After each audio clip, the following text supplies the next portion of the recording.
been bold today. This meeting is being recorded. Our microphone's definitely not working because we didn't hear that was wrong. I texted. Okay. Okay, so to get started, today we're going to talk about pricing listings, and I want to cover a couple of concepts generally about when you're pricing your listing and what you should be considering.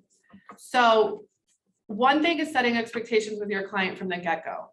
Right now, I know we're in a seller's market, guys, and you want to be able to tell your clients we're going to get multiple offers and it's going to sell the first weekend. And, you know, what do you want me to do? So should we just do multiple offers through Sunday at 4 o'clock? Like, yeah, let's do that. And I think that I would warn you from the very beginning that it needs to be that you're setting expectations if we were to receive more than one offer. And I know it seems silly to say things like if instead of when, and yet it does definitely set an expectation with clients, and it's going to cover your backside in case multiple offers don't come in, because there are times where you just misread a market, you do the best that you possibly can, and there's nothing you can do. It just did, you just didn't price it appropriately, and you couldn't predict things, right? There was a shift, there was a and there's times that kind of stuff happens. The other thing with expectations is if your client's saying, I really want to list my house. Oh, I missed somebody. I really want to list my house at, and I'm saying, I think we should list your house at 400,000. I've studied everything inside and out, and I think 400,000 is what you should list it at. And for some reason, your client wants to list the house at, let's say, 425,000. You try till you're blue in the face to tell them that that is too high. They're absolutely convinced that it's not. Then you're setting the expectation. Okay, Jim, we'll list your house at 425. If I do not have, my phone is not ringing. If I do not have people calling and saying, hey, do you have any offers working on it? If I don't have people calling and saying, I'm writing an offer, then Jim, I would like to have your agreement that we're going to lower the price within the first 4 days on the market if I'm not getting offers, because that is what we should be getting. And I know I want to keep to price it appropriately. So you're setting the expectation. Some agents will say, I'm going to do a price reduction at 2 weeks. Some agents would say after 10 days, we're going to do a price reduction, Jim. But you want to say what it is. I oftentimes was a little less in agreement with waiting that long. And we're going to talk about that and why in just a second. So typically I was setting the expectation. If we go live on Thursday, if I don't have offer in hand by Sunday, I want to drop the price on Monday to where we should be closer to where we're at. Because as your days on market grows, guys, the more and more agent people are saying, well, what's wrong with the property? You guys know how it is. You pop something up and you bring something up in the MLS and it says it's been listed for 8 days. And you go, what's wrong with that house? Why has no one made an offer? Why has no one bought it? Well, it's even worse when it's 27 days kind of a thing, right? So being really quick to make a price adjustment, especially when you know it should be priced at 400,000 and they just pushed you to price it at 425. Okay, let's talk a little bit about those buyers that are coming through and how you use that to your advantage so that you can help explain to your clients why pricing it appropriately from the very beginning is in their best interest. Oftentimes at a listing appointment, I'm going to explain, I know the market very well and I've studied it very well. The other people that know the market very well are the buyers that have been out looking for properties and have seen a number of homes. They have walked through a lot of homes. And so they are experts on the market. Many of them have written offers and lost out on houses because somebody else was willing to pay 40,000 more than asked. And they have that information. So your most educated buyers for your property and the people that are going to be willing to pay and jump and see the value and pay more for it are going to be those buyers. I think so. I don't know that my volume is set up. So if I can keep talking and you mess with it, that would be great. So if you can market to those agents and you can capture one of those buyers, it's going to be much better than someone that's just entering the market. And the reason I say that is people that have walked through the property are going to come through your house listed seller, Jim, at 400,000. And they go, oh my gosh, this is just as good as the one we made an offer on last week that went over by $40,000.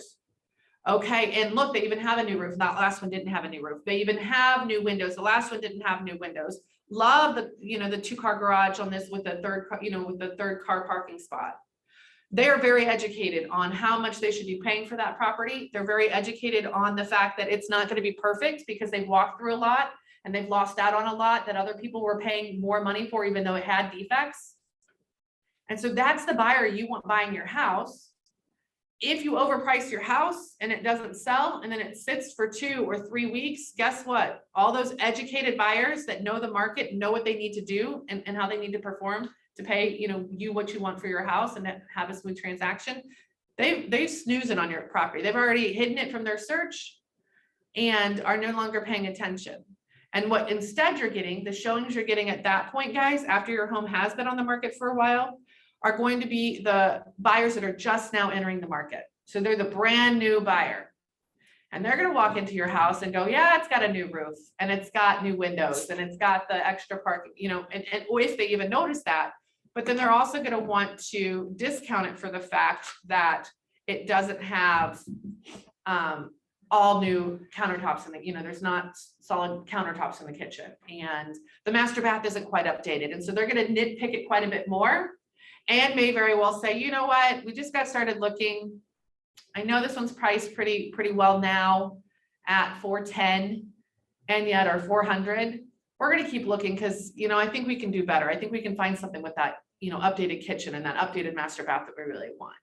And so does that make sense? You want to have those buyers that have felt the pain of the market coming and making offers on your property. You do not want the newcomers that are all wishy-washy and they're going to possibly pass on it. So does that make sense on why oftentimes you can draw a diagram for folks in which you're showing that when they start and you first list your property, you're going to have a huge wave of showings and then it drops off. And that's a good way to show that that's where you want to hit those buyers. Another way of, and any questions there on timing and the educated buyers versus the non-educated buyers? Okay.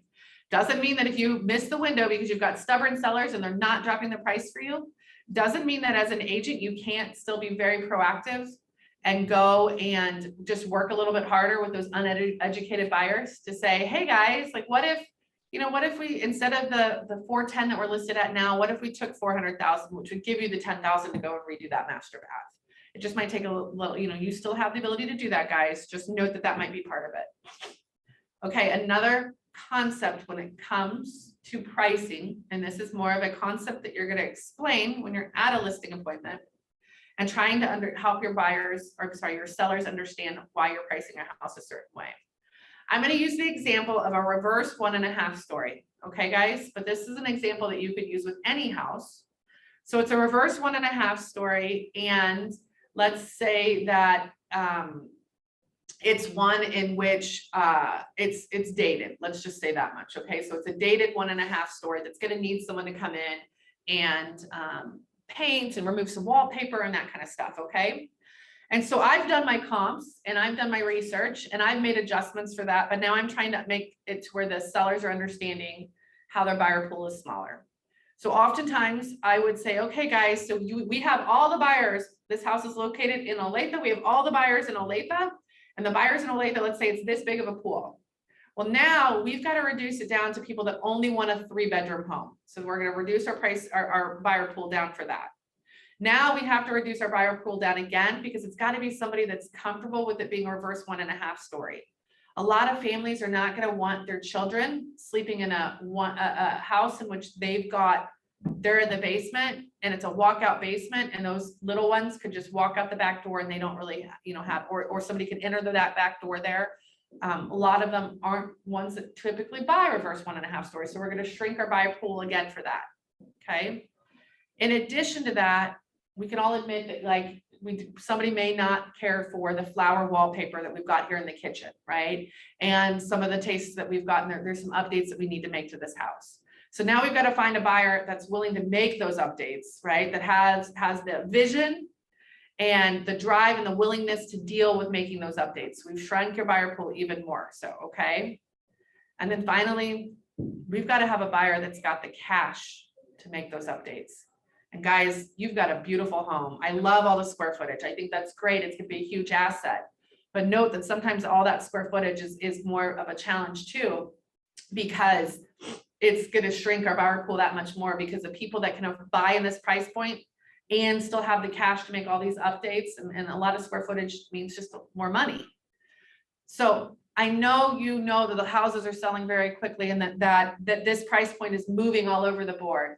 But while we're talking about comps and while we're talking about things, I want you to understand our buyer pool is much smaller because of the uniqueness of your house, which is great.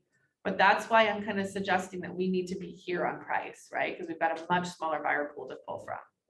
Does that make sense in using that kind of analogy and using the specifics of a house? Now, if we had a 2-story house with a 3-car garage that was completely turnkey and it had a great flat, beautiful backyard that backs to the woods, we got the big old, all the buyers, the buyer pool, right? We got a big buyer pool to pull from. And that's not an analogy that you can use. But when you're pricing those houses that are unique, if you do it kindly, if you do it strategically, you can get them to start nodding with you and understanding, like, okay, I get what you're saying. And you do, if you can take that visual and say, okay, here we go, instead of just pointing out, well, I mean, it is a 1.5 stories, so, you know, and it does have updates, but if you can walk them through how we're getting, and it's a 3-bedroom versus most people in this area are wanting a 4-bedroom. In doing that in that kind of strategic way, you can touch on some of those, you know, awkward, uncomfortable, not the nicest way of saying your house is not as desirable as all the houses, right? But it's the truth. You've got a much smaller buyer pool. So we've got, you know, less people that are going to be willing to fight for the house. Okay. Any questions on or any objections anyone has had when they've gone out on a listing appointment when it comes to pricing that they want to make sure we cover today? Otherwise, I'll kind of try to go ahead and jump into a little bit more, and then I'm going to actually comp out a house with you. Anybody? Okay. Another thing on the pricing, guys, is kind of a general oversight. We've talked about this before. I think people like the Walmart style of pricing, and you guys have all pulled up the listings and seen the $149,950. Or that my favorite is like $149,900, you know, or $149,000, because I think nobody's going to catch on to the fact that it's a $150,000 house. Be careful when you're doing that. Unfortunately, the consumer, the homeowner that has their house listed for $149,950. Not only are they missing out on $50, but they're also missing out on everyone that's doing a search between $150,000 and $250,000. Their listing is not showing up. The same thing for the person that's listing their house at $209,000, except for there is a way, and I'll show you on that how you could catch those buyers that are at $200,000. But more than anything, don't be cute and list something for $149,950 and miss out on all your $150,000 and up buyers. Is it a little bit different when you're at a price point that falls into those common windows when you're listing? Yes, it's a little bit different, but you're not fooling anyone. Just list it for $150,000. Just list it for $275,000, guys. Okay, everyone, can you all see my screen there? Are you guys open to just doing a, too many passwords? Look at that, of course. And we have an office account, and then I have my account. Okay, good, I'm signed in as me. Just kidding. You guys online can't see me scrambling. Okay. Can somebody come off of mute for me for just 1 second? I think Nick was kind enough to come in and fix our speaker, but I want to make sure I'm able to hear you guys if you have a question. 10 bonus points for anyone. Just says hello. I can hear you. Hello. Oh, look at all the bonus points today. Excellent, guys. Excellent. Okay, thank you. So feel free to perk up and ask a question if you've got one. Why don't we do, why don't we go ahead and comp this 13113 Smalley Avenue. And so I'm going to start by, like we've talked about before, going in and searching for that property and pulling up that 365 report. Here we go, guys. 131,013. Did anyone watch, more bonus points for people here? Did anyone watch the training on using MLS carts? Yeah. Okay. I'm going to use them today, guys. There is a training on already recorded and available to you for you to watch, but I'll use them today to show you kind of how I use it in the comping process. Oh, good. This one's never been in the MLS before. Let's pick a different one. Let's do, you guys want to help? You can help me with pricing my flip house. Let's do that. Okay. So this is that I would pull up if I was going on my listing presentation. I'm going to print. I'm going to select the 365. So I have the listing and the tax information and print that to PDF. Okay. And have that. So I'm going to pull that up and have it kind of over here to the side.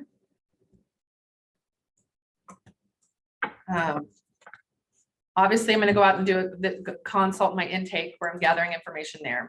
Typically, what I'm going to do at this point, if you're not familiar with the area, I often will start with saying map search and looking at within a half mile of the property. Okay, so you're going to go in and say 0.5, and then we're going to put in the address of the property.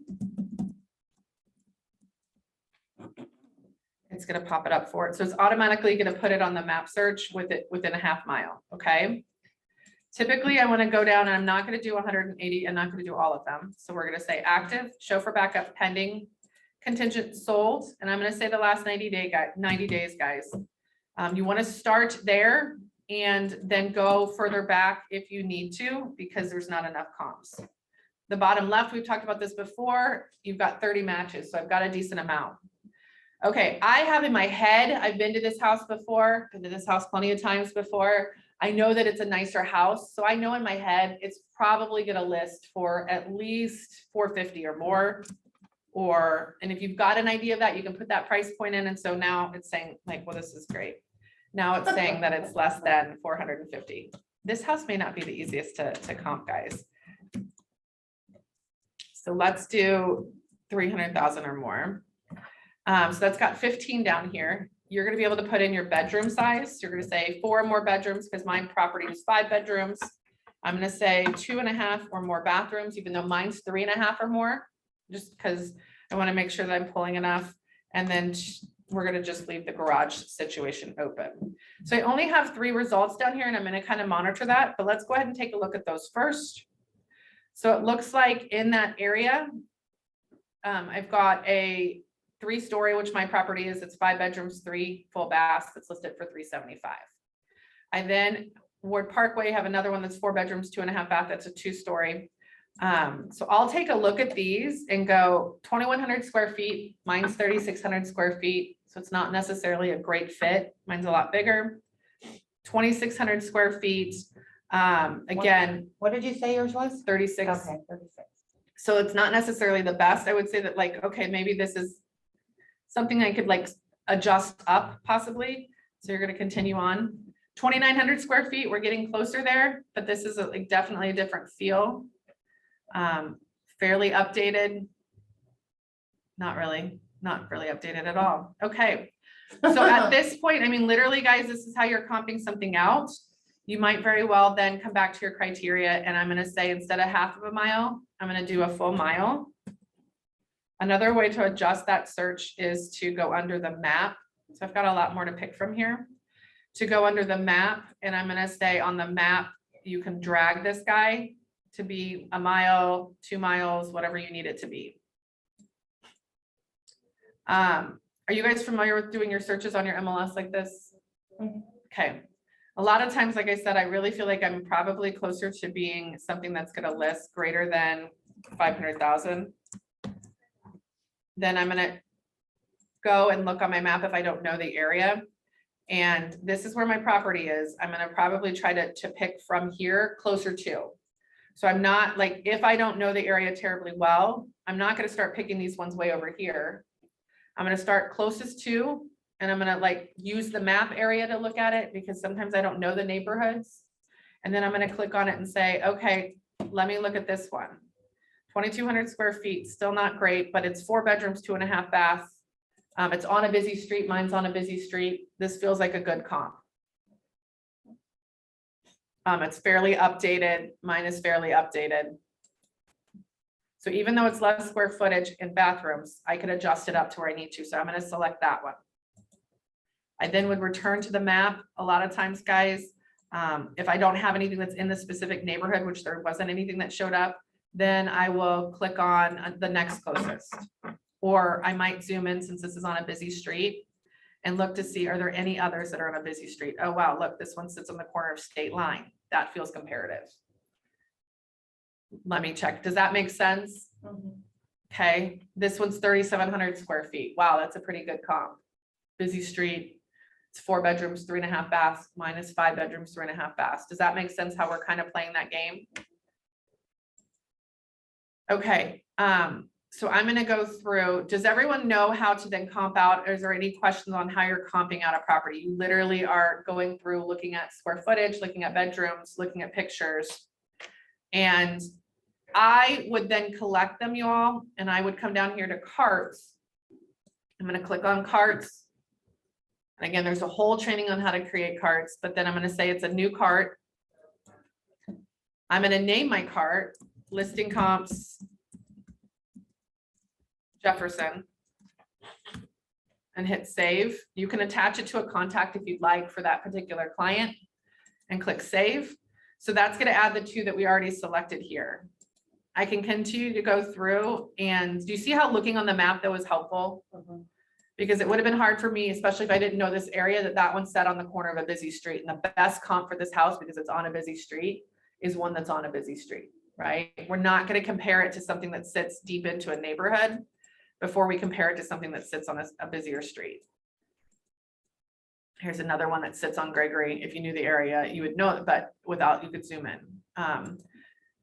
Okay, if everyone's comfortable with comping a property, then can I go into more of a little bit about the strategy, and I'll give everybody a second to share. This is 3,000 square feet. We've only got one photo. It's sold in 0 days. I mean, I'm comfortable with So- what you've shown. I do it a little bit differently, but I'm still comfortable with what you've shown, and I think I'm comfortable with how I do it, even though I do it a little differently. Okay. One of the other things that I would suggest, okay, so I added another one and I'm going to show you here. So here I'm going to say click add, and it's going to say it added 1 property to my listing comp folder or listing comp cart. A lot of the times when I am doing something, this is in Brookside, obviously. It's a little bit different story with the school system. I'm going to go in, let's say that I have a split level, 3 bedroom, 2.5 bath, 2-car garage.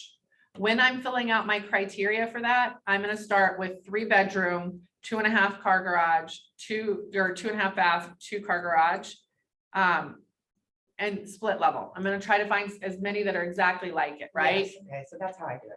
And then I'm going to, and depending on the area, that's how you do it. Because we want to compare a split level to split level, ranch to ranch, a 2-story to 2-story. I also don't put the list price in because I want it to tell me, rather than saying, I only want to look at houses because I think this is a $400,000 house. I don't put the list price in.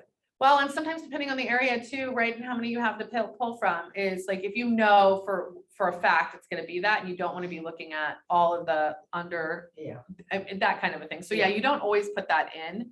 And yet sometimes it helps filter out, like, we're not having to then pull up where it says, oh, 235,000, when I know for a fact there's no way this house will ever sell for 235. It's definitely a 300 or plus. It's just helping remove some of that noise. But what I would do, guys, is I would say that I would do just what we just did. And we're going to go through this list. We're going to add it to the cart. And then at that point, for that particular example, we might come back out here again. And I'm going to say, okay, now I want to see what it is if it's a 4-bedroom house. That's 2 or more, 2.5 bath or more, 2-car garage. I'm going to go through those and add them to the cart, because maybe the 3 bedrooms that I added were all dated and mine's turnkey. So even though it's a 3-bedroom, it's turnkey. I add all the 4 bedrooms. I then at that point might say, because I'm only searching within the neighborhood, now I'm going to look at within half a mile. Okay. At that point too, if I don't feel like I have a whole lot of comps that are really a good match, go to a full mile. Still don't have enough comps that I feel like is a good match. You guys are going to have those properties where you're like, geez, there's nothing that's sold in this neighborhood. There's nothing that's sold in this area. I just was helping Tanner with one, and he there wasn't any. So we had to keep kind of changing that criteria. Because all of them in that area were, oh no, I'm sorry, it was Angie that I was helping yesterday.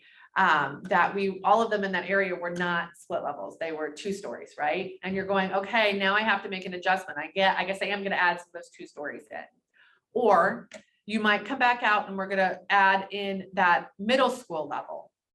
And we're gonna search the middle school. Now, remind you, middle school is gonna be further out than our 1 mile radius that our appraiser is gonna use.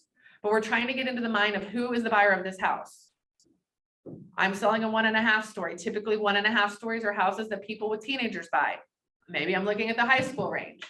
And someone that's gonna wanna move up to a 4-bedroom or a 5-bedroom with a finished basement, because that's what I'm selling, might be someone that's got high schoolers. So let me look at the high school level, because when someone has someone in high school and they're moving, many a times they're kind parents and they try not to move their child out of the school district.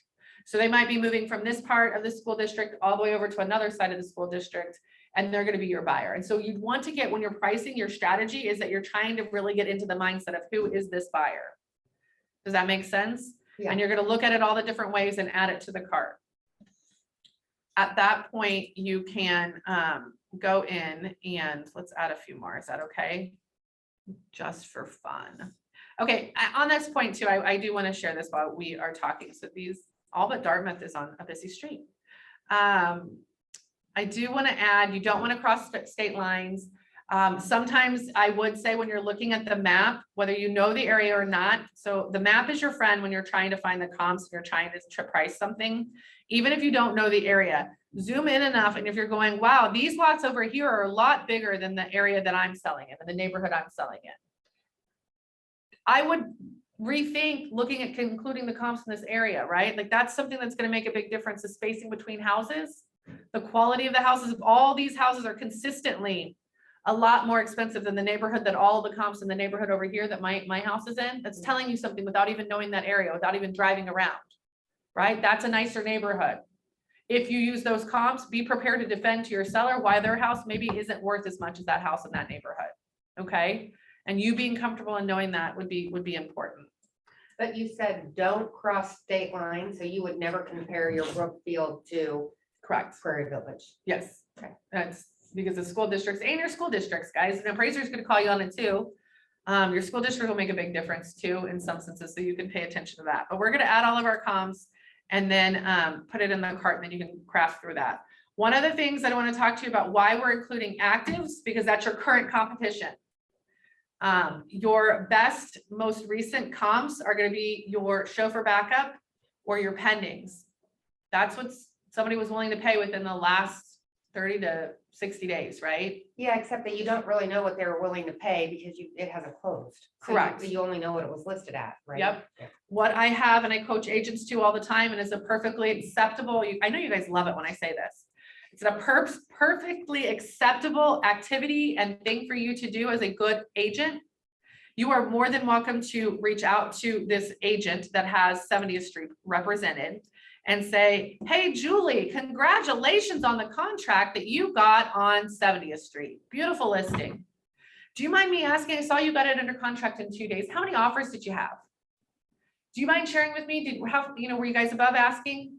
And they'll give you a window of it. Yeah, I did Okay. this today. If you're going through to a listing appointment and you show up and you happen to be competing, or you just show up and it's just you and you say, hey guys, this one's pending. I want to let you know, I proactively made a phone call out to Julie, really sweet gal. But I called the listing agent and she said that they did end up receiving 7 offers. Of those 7, 2 of them were at or above listing price. So it's listed at $550. She kind of hinted that it might have sold closer to $570.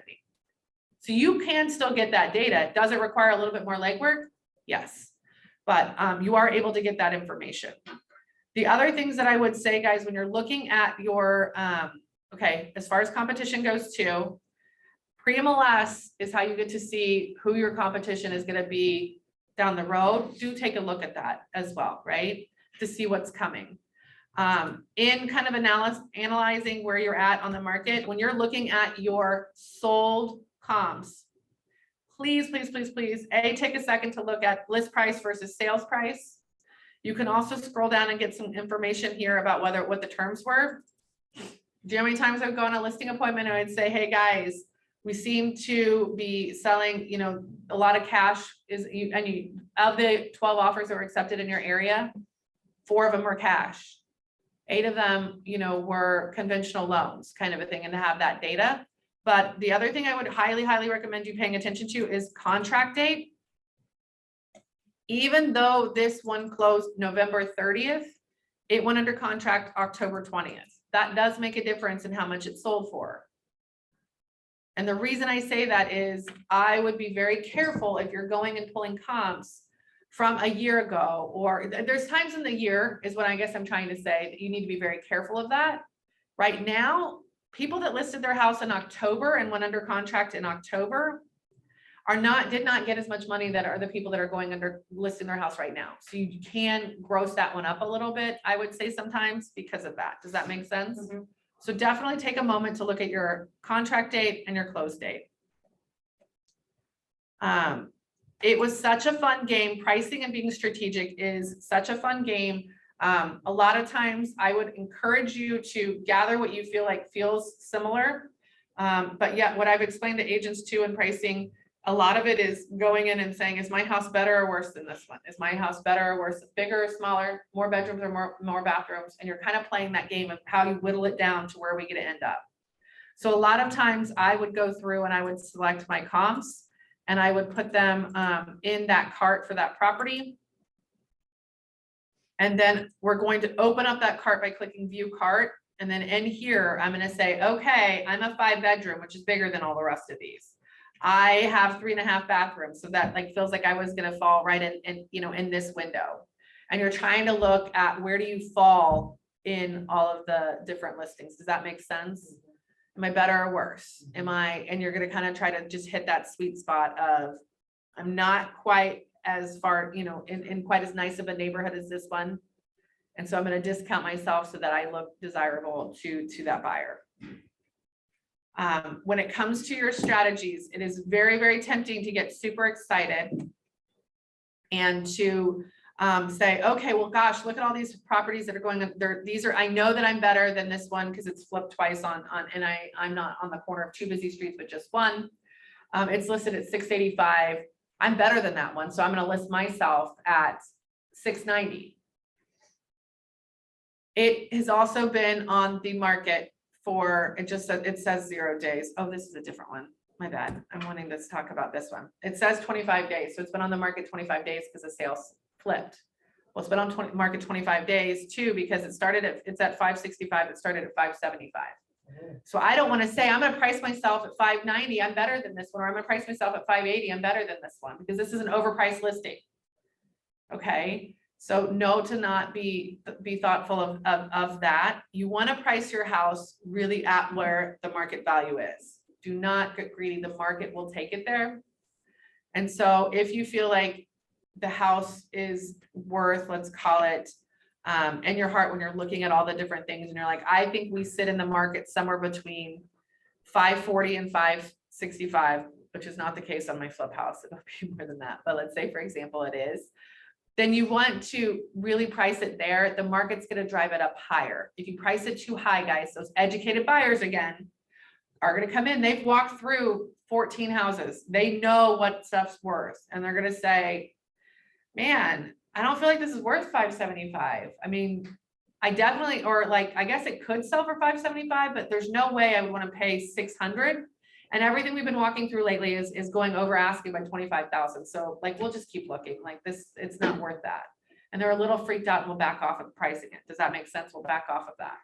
Yeah, something you said, I just want to clarify. So you said when you're looking at a sold comp, look at the list price versus the sale price, totally understand. But now that sale price is the market value of that particular house, right? Doesn't matter what it listed at, an appraiser is going to look at that sale price. I thank you for bringing that up, Krista.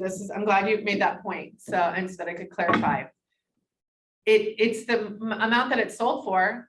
Can I be honest with you? If somebody overpriced a house, it may not be the market value. Somebody could have gotten a deal because those educated buyers came through. It was priced way too high. And they said, there's no way that I would pay 575 for this house. Or 575 seems high for this house. Like they are really proud. Right. and they're gonna go, I don't want to get in a bidding war over this one, and they move on. You know what buyers do? They go home and they move that house to an ignore list. No matter how many price reductions are done on this house now that was at 575, it's on an ignore list. That buyer isn't seeing it.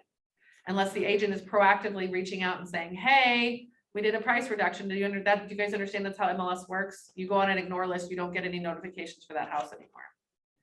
So now these people go, I'm gonna drop my house from 575 to 560. Still no offer. Okay, now I'm gonna drop it to 550.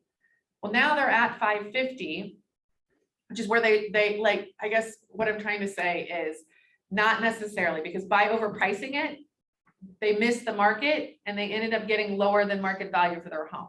Does that make sense? And so in some senses, that would be where you want to make you want to see that like, it could be a little bit lower because they overpriced it to start.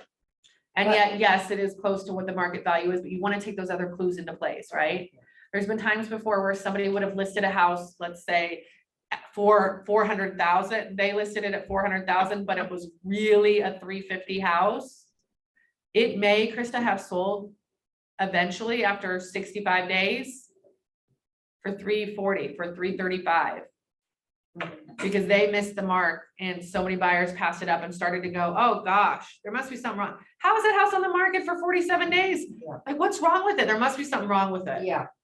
And that buyer's going in that house. Like when you go to look at a house and someone says, hey, I mean, buyers reach out to you, they want to look at a house and you're like, let me see if it's still available. Oh, it's been on the market 47 days. Yeah, it's still available. We can go look at that.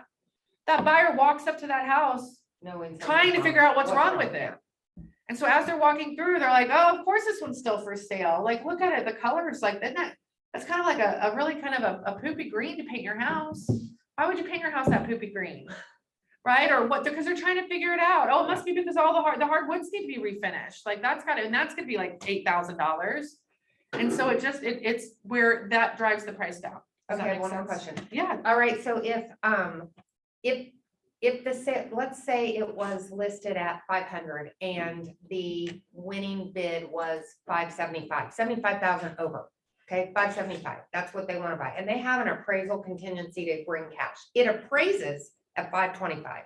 They brought the cash. So it sold for 575. Is the sale price on MLS 575? Yes. How would an appraiser know it didn't appraise then? Because they're using this information too, aren't they?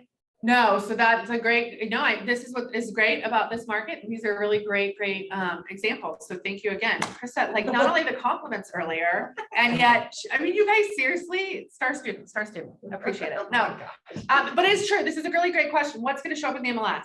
In your example, it's going to show up as 575. So yes, it didn't appraise at 525, but it's going to show up and it is a comp at 575. So yes, going forward, that gets to be a comp of 575. Okay. Right? Just like if somebody just flat out paid cash for it and didn't do an appraisal, it's Right. 575. Okay. Okay. So that's helping to drive the market. Yes, it's helping. And there's times of the year, guys, that appraisals are more of a problem than other times of the years. And as a listing agent, you've got to be aware of that and set those expectations. So sometimes this time of year can be a little more difficult for appraisals because the comps that the appraisers are going to pull are going to be within the last 6 months. If we go back since 6 months from now, it's February. 6 months ago was August or September or October or November. And those are typically a little bit quieter months that things sell for less. And so it's sometimes you have a little bit more of a battle now because of that, right? Where once you get further into the spring market and things are selling for crazy, you've got more comps to support it. Are there hard and fast amounts to adjust up or down? So like, I think you said your flip house is a 5-bedroom. Did you say that? Mhm. Okay, 5-bedroom. So a lot of those were 4-bedrooms. Do we know a 5th bedroom is equal to 20 grand? Is there anything like, or a 3rd car garage versus a 2nd car garage or an additional bath? So instead of a 2-bath, it's a 3-bath. Is there 25,000 or 10% or any hard and fast? Does anyone have a neighborhood that they want to use? Let's see, what would be a good neighborhood? I'm trying to think of. Let's just find one this way. Okay, we're gonna say. Or I'm trying to comp something and I have a neighborhood if you want. Okay, yeah, go for it. Okay, it's Forest Hills. Oh, The Meadows. no, only one R. FOREST, yeah. I'm telling you, it's not just on a whiteboard I can't spell. Forest Hills, the Meadows, that one. Yeah, the Meadows. Okay. So we've got 16 in there, and I'm gonna take this down to the last 90 days. Okay, we're gonna start there. So we're starting in a neighborhood. You can see they've got 8 matches. Okay, we're not gonna do list prices. We're gonna just be open-minded. Okay, yeah. Okay, tell me more about the property. Okay, so a house across the street just sold. So the one on back up Conley Street, this just sold, it literally just sold yesterday. They marked it as backup yesterday. My potential seller is across the street, and it's a two-story? call the list, yeah, it's exactly the same, except this is a 2-car garage, theirs is a 3-car garage. And I did call the listing agent and found out that they did not have multiple offers. It was one offer, and it did go for list. So it's $495. Good to know. So In now- 5 days. Yeah. Yeah, in 5 days. They had quite a few showings, but she did say the reason they didn't get multiple offers was because of the 2-car garage. It's a 2-car garage and a 3-car garage neighborhood. Yep. So So that what- would be like, so you're gonna, yes, like you're gonna look at, like, this is a 4-car garage. The answer being like, no, there's no hard and fast that across all of the KC Metro, when you add a 3rd-car garage, it's $10,000. Okay. But the way that you're going in there and looking at things is you're gonna say, and how many, it's a 5-bedroom as well. Mhm.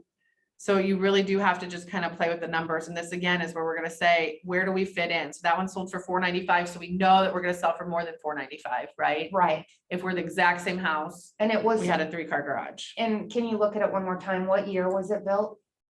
2008. Okay, so my seller's house is 2008, but if you go to some of those other ones that are in the 6s, they're gonna be New more construction, recent, right? yeah. So they will have better updates, obviously. Well, and not only better updates, guys, with new construction, and do not use a 3-year-old house to compare apples to apples to a 20-year-old. 15-year-old house. Is it gonna be different finishes because taste change in that time? Yes. If your house was built 15 years ago, guess what the age of your roof is compared to that brand new construction roof too, right? So it's not just the like design and the like features of the house, like the aesthetic of the house, it's also the age of the roof, the age of all the other things, right? So my sellers are thinking even 500, which I think seems reasonable compared to what everything else is. Now, all those others are newer, but this one it's the same floor plan and everything. It has a- 2011 isn't bad though. So this is 5 bedrooms, 4.5 bath, 3-car garage, finished basement. So and it's it's close. They only have 500,000. 3.5, so one less bathroom. Okay, but this is exactly what I'm talking about So though, it was in Krista. October and It went under December. contract in October, it closed in It would December. sell for more now. You probably would sell for, you could probably push more than 500, especially if the other one was 495 and you have a 3-car garage. Okay. You might be able to push to like a 510 or kind of a thing. if But what I you- would highly encourage you, you're only looking at their neighborhood, right? Right, And you're competing with new construction in that neighborhood. right. Okay, the value of new construction, and I assisted one of the agents here in the office that has where there's tear downs going in, and their house is one that was built a couple years ago, and so somebody can move into it in 30 days. And it feels like a tear down, it feels like a brand new construction house because it's only 2 years old. The value though, because when you're competing with new construction, sometimes people love that they get to pick out all of the finishes, right? Right now in new construction, they also have to wait 10, 12, who knows how many months, because new construction takes time, and then they delay you and they delay you. So there is some value if you're close enough in age to that new construction when you're pricing, okay? And you can say, I'm close enough in age, I look similar enough, like I'm gonna take what those are selling for and price myself similar because my square footage is similar. But in this case, you're competing with new construction that is way newer. So I probably am not gonna only use these comps, Krista, to comp the house, okay? Right. This is again where I'm gonna take the address of, and I'm gonna just use the other one that you said was right across the street. Yeah. And this is a really good example of how we would, oh, actually, let's do this. We're gonna say, we're gonna take this one as a comp because we felt like it was a good comp. This was 2011. That wasn't a bad comp. 100% I would use that one. This is a 3-car garage. And It's a 2 2-story as less well. It's got a 3-car garage. And it's 2 years or less. That seems like it's hard to believe. Yeah, way it the doesn't front of have that the looks. year it was built. This is where we're gonna call people liars. Should we look at the real list? Liars. Oh, wow. Look at that, guys. Let's just zoom in. Everybody stay calm. I should be better at relist, guys. Do you see the year builds? What is wrong with me? Maybe because it really was 2 years or less. Well, we should still have it. Yeah, 2021 is when it closed initially, Okay. right? Yeah, it's 2 years or less. Just kidding. We're not calling you a liar. You just, I don't know. Those Okay, weren't, but that doesn't boy, look, for a new bill, that was not a great front. maybe it's just the blue. Yeah. Okay. Sorry, I think I'm losing some of you. I'm gonna reel it back in. You guys should have a code word like squirrel. Okay, so we would put these in a cart. I'm gonna just create a new cart for you. Okay, Krista? Okay. Krista, comps. We're gonna add this to a cart. I want to do one of two things. It's 5-bedroom, 3.5-story house, guys. When we think of the buyer for that with a finished basement, what is that more than likely? Someone that's in this high school, right? Spring Hill High School. So that's one way that we could change our search to modify it. But I probably will start with saying, we're gonna take this address. Oh, don't do that. Is this, please like thumbs up or say like, yes, this is helpful if it's helpful. I don't want to be boring you all. But I'm gonna say within 1 mile. Or you could have just taken the MLS number. To me, that's a little easier. Well, I want to do the map search though, Crystal. Oh, well, yeah, then you can't do that. Or Krista. Why am I saying Crystal? Because I didn't eat lunch today. Doesn't matter. I answered it just about anything. Okay, so I am gonna say above 500 because you've already established that you know you're above 500. So let's Or not at mess least with at seeing anything that, 500. does that make sense? Yeah, but And then I'm you gonna said take this something the off. other day that if we went 510, we lose anyone whose search is 300 to 500 or even 400 to 500. Okay, and I can show you that at the end. Please remind me, it's called range pricing and I Oh, will show that's you guys right, where that's to do right. that, okay? Okay. Did I show you once already, maybe? Well, you told us about it, but I don't know how to put it in if I'm listing. Okay, so this is where I'm gonna go look in other neighborhoods and say, can I go find? This is us here, but like Mhm. go and look and see, okay, this might be a different neighborhood, Mhm. right? And I can click in it and say, it's, okay, yeah, Boulder Brand Hills. new, yeah. The other thing, what I've heard you say, and these are like how we've got to like take a deep breath and say, okay, how better can I look at this to get good comps? And we're gonna Yes. put them on. And I would do the age, yeah. So that I start with that. Oh, yeah, not, that's good. Right, so we're gonna say not. And that takes us down to 2 more comps that are not in our neighborhood, Uh-huh. one of which is $5.9 million. Well, maybe we should have put a cap on our. 2011 though, here's another one. Stonebridge Trails, 3-car garage, finished basement, 3,200 square feet. That feels pretty similar, give or Yep. take. Mhm. Does it look pretty similar? Yep. Okay, so then that's another comp, right? That's 530, Yeah. listed at 500. It listed in December, went under contract on the 9th and closed here in January. So it's more recent than the other one that you had pulled that was closer to 500. Does that make sense? Yep. Okay, and guys, I literally, this is what I would be doing, add it to the cart. Now I'm gonna go and look at my high school and I'm gonna search the high school level. And do the same thing where I'm gonna say, okay, at the high school level. We're gonna say Spring Hill. And then I need to remove this mile thing up here. So I'm gonna clear the map. I've got 15 matches now. This is literally how I'm comping out This a is property anything that has that high school. that has that high school. It is driving me nuts to see these $1 million houses. So let's do a cap on this, like 700. And now I'm gonna go through and look at this because somebody, again, in that school district that might be buying a 5-bedroom house may more than likely have a high schooler. So we wanna make sure we're capturing those even if they're outside that 1 mile, even if they're outside the neighborhood. Make sense? But would an appraiser do that? I am not, that's why we start close in. Okay. So no, appraiser typically is gonna try to go within 1 mile. Now, Kristen, they're gonna do a lot of adjustments. And so right now, I'm not worried about an appraiser as Okay. much. Like I start there and I need to make sure I can justify it. But right now, I'm thinking about the buyer. I'm trying to think, how am I gonna comp it for the buyer, not for the appraiser necessarily. And Okay. I wanna make sure that I'm gonna capture that. So that's where here I'm going through and then looking at, here's another 2-story.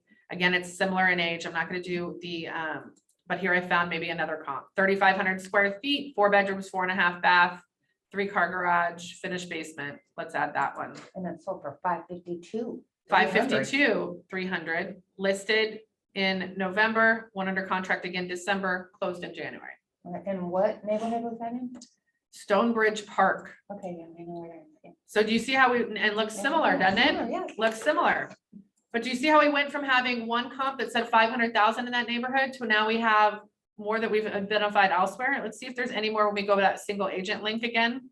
So now I have another 2-story up here. We're wanting to compare apples to apples. We already looked at that one. That's the other one that we just found. Duh. Okay, Elizabeth. And I can tell that because it's in orange. But what about this one that is in a pending status? It's a 5-bedroom, 4.5 bath, 2-story. Built in 2015, so a little bit earlier, younger, 3,600 square feet, 3-car garage, finished basement. It sold recently because it's in a pending status. Does this look similar enough? Yeah, it might be a little more updated, but It's enough to get in the Close. cart, right? Yeah. Enough to get in the cart. Okay. Not to get in the cart. So then I'm gonna say, let's go back and find, where are you, Krista? Krista. Here you go. Yeah. All right, so now I'm gonna add 2 more. So now I have 5 comps. Do you see how you doing that in different ways and looking at it different ways Mhm. helps? Mhm. And now we can go in here, Krista, and this is where you're gonna say, where do I fall in here? And then sometimes I go back to, and once you open the cart, it's gonna take away your criteria. But sometimes I would also go through here and see where do I fall in these comps? And I think if we're looking at it here, guys, don't you feel a little more confident, Krista, being closer to that 5, maybe even 520 range, right? Yeah, the only thing is I've heard a strategy, and tell me what you think of this strategy, that you find what the fair market value is and you price it just under. And then that allows you the opportunity to reach more buyers and potentially create the atmosphere for multiple offers. I think the market that we're in, guys, you price it at market value Okay. and it's gonna drive itself even further up. I wouldn't leave money on the table and say, I mean, everyone's right now, as long as it's market value and you're not getting greedy and going above it, you're not gonna scare anyone away from making multiple offers. And I know some people would say that like, oh, Elizabeth, we figure it out. And we think it's worth 525 or 530. And I feel real comfortable in my gut that it's 530. Don't go list it at 520 just so you can we're gonna drive people crazy and just really drive that price up. Because you might be leaving $10,000 on the table where someone's gonna say, we feel comfortable. We've heard that, last time we went 20,000 over, let's go 20 over. Well, if they go 20 over 520, they're at 540. If they go Right. 20 over 530. Do you know what I'm saying? Like, Yeah, and if you, God forbid, you would have pressed it at 515 because you're really gonna get people going crazy. Yeah. Well, shoot, like now people are going, I'm sorry, I just can't do it. I'm not going 35,000 or 40,000 over an asking price. Well, now you've left money on the Right. table. Price it at market value of what you really do, your comps, do your studies, figure out where you are. But yes, like I feel like I could see it, Krista, if you go back in here and this is where you comb through and you're really looking at your pictures. Right. Oh, shoot, this one's a walkout basement instead of mine. That's not a walkout basement. So it Right. sits a little bit above me. So maybe instead of, that's where you're placing yourself in the market. Okay. Right. But then don't you think though, because there's one comp right across the street that is very, very similar. Buyers that saw that would say. No, it's not very similar. It 2-car garage versus a 3-car garage. Huge difference. Do you Yeah, know how many okay. buyers are gonna say, no, I am not compromising on this is my forever house. Yes. Dang yes. it, we have teenagers, Krista. Don't you try to sell me a 2-bedroom house. Right. Where the heck are we gonna, we got 2 teenagers. Where are we gonna put his car? Yeah. I don't want Okay. it parked on the street all the time. Are you kidding me? It leaks oil. I'm not putting that in the driveway. Do you gotta think, that's what I mean, like think about your buyer, right? If we're thinking about a first-time home buyer that's buying a 2-car versus a 1-car, maybe not a big deal.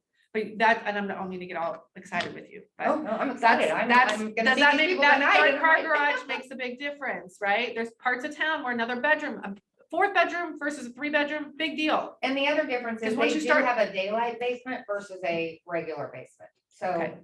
it's not a walkout, but it's daylight versus they just have the Okay, regular. that makes a huge difference, guys. The usability of that basement, huge difference, a walkout, like those things, you cannot say it's $7,000.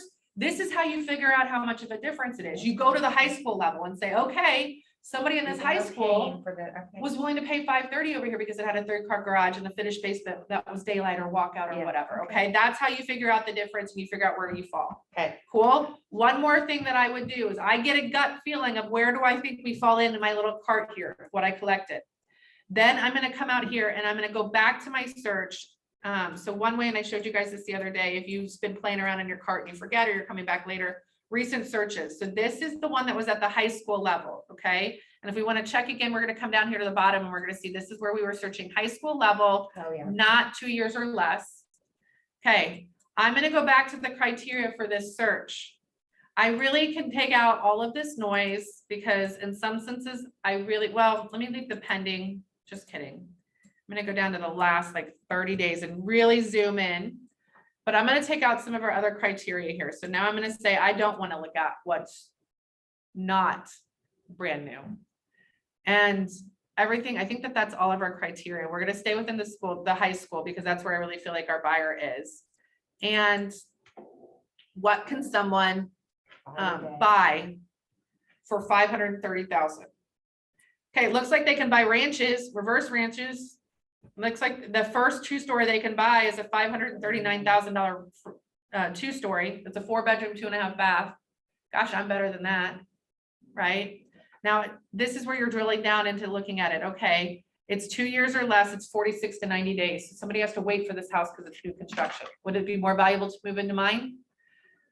That's what you see what I'm saying? Like, I'm gonna go through here now and look at what's on the market and help again with placing myself in the market. So the next 2-story option is gonna be at 540, 530. Does that make sense? So yes, it's new construction, but they have to wait on it. And sometimes it's not as complicated as this, but once you've gotten to your cart, you really figure out your specific property that is a floor plan and bedrooms and bathrooms, that you've gathered all those comps, go back to the market and say, active houses that someone has to walk through tomorrow. You're getting relocated. You got to buy a house. What house are you going to pick out of all this list, right? Figure out where you fall within that. You got your general idea from the comps in your cart. Now go see where you're going to fit in the active market. Other thing and there's other, besides just relocation, you've got someone that sold their house yesterday and or they need to buy a house because they're getting ready to list their house. Those kinds of things, right? What does somebody have to pick from? Does that make sense for seeing your strategy on where to price within the market and where to slide yourself in?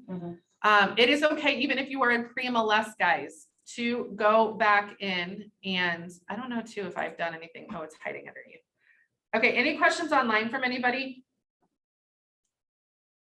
I'm gonna guess no. These are all quiet today. Carson's honest. He says when he listens online, he doesn't pay attention. So no worries. If you guys are probably like, I don't know what's on TV right now, 3:30. This is usually my nap time. Like if I was someone that was not employed, I would be laying down for a nap right now. So if I'm being too loud and keeping anyone up, please my forgiveness. Okay. So I oftentimes, even if you're in pre-MLS, this is like gambling with other people's money in some senses sometimes. And it was such a high and such a rush for me to figure out like that perfect little place to place it. And so maybe you've gone into pre-MLS and you went in at 5:30. You're going in a couple days prior to going live and re-looking at your comps and your competition, okay? If you are getting ready to enter your listing and you haven't gone in pre-MLS, but you're getting ready to go meet with them, and you're going to take it live and you're going to finalize the price or whatever, because this is your like BFF and there's no one, right? You're okay not to worry about having signed docs. Oftentimes I would do a pulse check right before I go on the market, because I may have done these comps 2 weeks prior or a month and a half prior. We signed the listing agreement, we go in pre-MLS, but now other houses came on the market that either made my 530 price that I was so confident in changed to where like, gosh, this other one's listed at 530 and is way better than us. We need to adjust down so that we're appropriate. There are also times, guys, where you go in and you look at what's on the market and what can someone pick from tomorrow that absolutely has to buy a house. You're like, it's a good day. I think we can do 545. Seller, are you good? Are you okay with the expectation if I don't have my phone blowing up and I don't have anyone saying I'm ready to write an offer? You good with pushing it, maybe doing 545? Because there ain't nothing to go. And like the last 2 that went off are not as good as, like I feel more comfortable pushing that. So like, that is why I would highly recommend a strategy. A part of your strategy is to go in and take a pulse check just prior to going on the market. All right. I know this is really exciting, super fun stuff. All right. I do have to sign in a different way, guys, so that under another account so that I can show you how to do the price. No, I don't want to be Elizabeth. Thank you for being patient with me. Look at all these windows I have open. KS.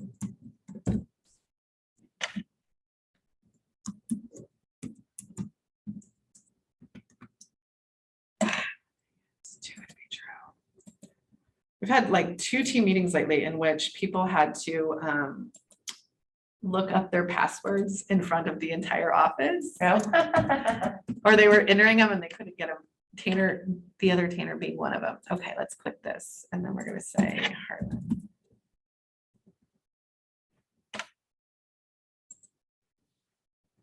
I guess I shouldn't do this where everybody can see. We're not paying attention. The people online. will be- No, right?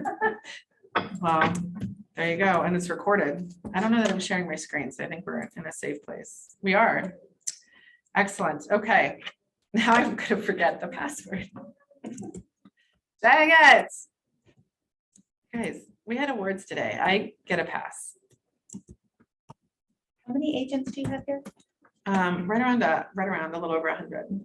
Okay, we're in. We'll know soon enough if we're in or not. Okay, let's do input. Well, Chris Austin's got plenty to pick from. So when you do this, you're gonna go to My Matrix, My Listings, and all of your on-market listings are gonna be listed under on-market listings. Okay? Excuse me, can you share the screen? Oh, Angie, of course. Thank you. No problem. You're amazing. I appreciate you. Okay. So when you guys sign in, you're going to go under My Matrix and click on My Listings. It's going to bring up all of your active listings under My On-Market Residential Listings. If you have multifamily or anything else, will show up here as well. And you'll have your pre-MLS. So you could go in here and make modifications. I do not currently have under my ID any market or any listings active. So I'm signing in under the Market Center one so I can use one of the agents to show you. So here we're going to look at, well, he doesn't have any active. We're going to let, we'll do Tanner because I know this one is active. So Tanner's got a great listing here. When you're talking about how do I range price? How do I make sure if I list my property at 1.375 that I'm not missing all the people searching up to 1.25? Okay. And the way that you do that is you click on the residential. And then you see how it's priced at 1.375 here, low price. If you list and you click here on, you guys are getting frustrated with me because I keep using these interesting examples. Okay. If I click there and enter 1.25 million, then if someone searches up to 1.25 million, it's still going to show his listing at 1.375, listed at 1.375. Does that make sense? Mhm. I'm going to try to pick a different one that maybe is not so crazy. Jim Fasell, he's got a couple active I saw earlier. Why are they not showing all the actives? Maybe not. Maybe he's got them all pre-MLS. So this is one where under pricing, instead of 265, so he's listed this one, he's going to list it at 265. So again, anyone searching at 250 is not going to show this listing, right? So if he were to put 250 in here, someone searching between 175 and 250, This would show up. it would show up as 265. I would say use this sparingly. I would not use it all the time.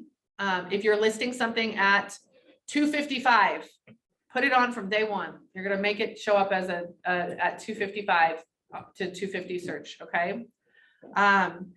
Oftentimes this was something that I would use for a strategy for if I wasn't sure at 260, if I thought it would sell at 265 and then it doesn't, and my seller's being, difficult about dropping the price and I'm trying to get some attention on it, I would save this as my back pocket to pull out later to help try to drive some traffic to the property. Does that make sense? Mhm. Because 265 is a little bit of a stretch, especially if it was a bigger stretch, but it's a little bit of a stretch to say between 250 and 265 if someone's willing to pay 15,000 more, especially if this one still needs work. Now, your turnkey properties that don't need any work, is somebody gonna be willing to pay $15,000 more when everything's redone? It's a new roof, it's new water heater, new furnace, all of those things? Probably. Does that make sense? Mhm. Okay. All right. Guys, any other questions that I can answer about pricing strategies? I'm looking really, this lighting today on this is just great. Okay. The other thing I would highly recommend, in addition to setting expectations from day one that you're going to do a price reduction, if for some reason the house doesn't sell. It's important to stay in contact consistently with your clients from day one. We can't always predict, or we've got a unique property and we have a feeling it's not going to sell day one because it's a 3-bedroom, 2.5 bath in the middle of nowhere. We're so grateful for our first listing. And yet, you know, we don't really know when and who's going to be the right buyer to come along.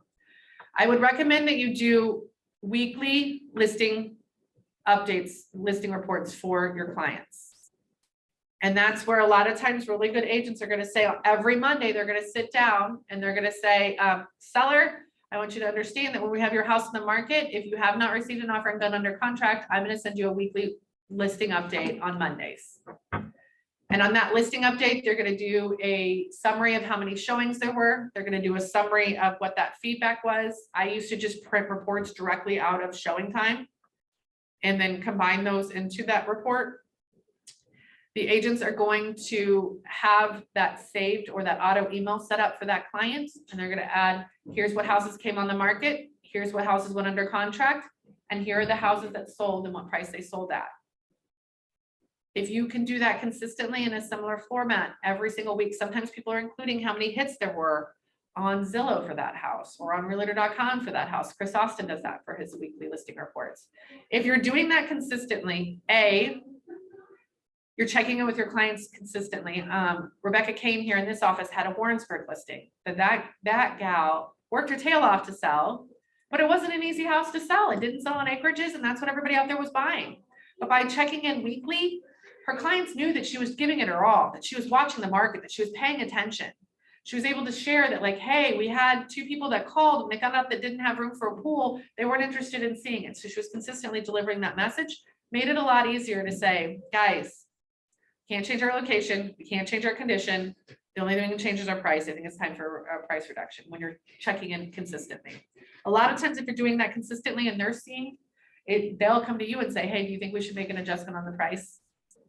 Kind of a thing. So if you've got any questions on that, but I would highly recommend that you get into the habit of doing a listing report each week for your clients. It's all the more incentive to get under contract. All right, guys.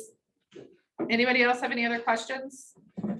I hope this was helpful. Was this helpful? Anybody? Okay. Excellent. Well, I will see you. Good. All right. Anybody have listing appointments this week? We're going to start collecting I'm going to start collecting data from you guys and reporting from you guys to hear your wins and successes. Any listing appointments for anybody? Well, I kind of have one tonight. How do you kind of